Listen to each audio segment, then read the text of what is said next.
લાંબા સમયથી પગાર ન મળવાના મુદ્દે આજે જીએસએફસી કંપનીના કર્મચારીઓએ ગેટ બહાર શાંતિપૂર્ણ માહોલમાં અનોખું વિરોધ પ્રદર્શન કર્યું છે। કર્મચારીઓએ ગેટને પુષ્પહાર પહેરાવી શ્રીફળ વધેરીને આ અનોખો વિરોધ નોંધાવ્યો છે। લગભગ 88 જેટલા કર્મચારીઓ પોતાનો પગાર મેળવવા માટે લાંબા સમયથી ભટકી રહ્યા છે અને વારંવાર રજૂઆતો છતાં કોઈ યોગ્ય ઉકેલ ન મળતા તેઓમાં ભારે રોષ જોવા મળી રહ્યો હતો। કર્મચારીઓનો આક્ષેપ છે કે કોર્ટનો ચુકાદો આવ્યા બાદ પણ સમસ્યાનો યોગ્ય ઉકેલ આવ્યો નથી અને તેમની પડતર માંગણીઓને હજુ સુધી કોઈ યોગ્ય ન્યાય મળ્યો નથી। તેમણે ચેતવણી આપી છે કે જો ઝડપથી પગાર ચૂકવવામાં નહીં આવે તો તેઓ ગાંધીજીના માર્ગે વધુ તીવ્ર આંદોલન કરશે।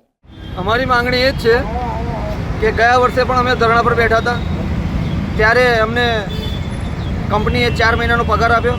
હવે ફરીથી પાછો એ લોકોએ આ વર્ષે અમારો પગાર બંધ કરી દીધો છે અને અમને કામથી પણ વંચિત રાખે છે અને અમને પગારથી પણ વંચિત રાખે છે। કેટલા સમયથી તમે અહીંયા ફરજ બજાવો છો? અમે 2003-2006થી ફરજ બજાવીએ છીએ। કેટલા કર્મચારીઓ છે કે જેમને નોકરીથી વંચિત રાખ્યા છે? અમે લગભગ 88ની આજુબાજુ કર્મચારીઓ છીએ। અગર સમજો કે તમને અંદર નહીં રાખે તો શું ધારણા પર તમે બેસવાના છો? જો અમને અમારા પ્રશ્નોનો નિવારણ નહીં થાય તો અમે ગાંધીજી માર્ગે આ આંદોલન ચાલુ રાખીશું।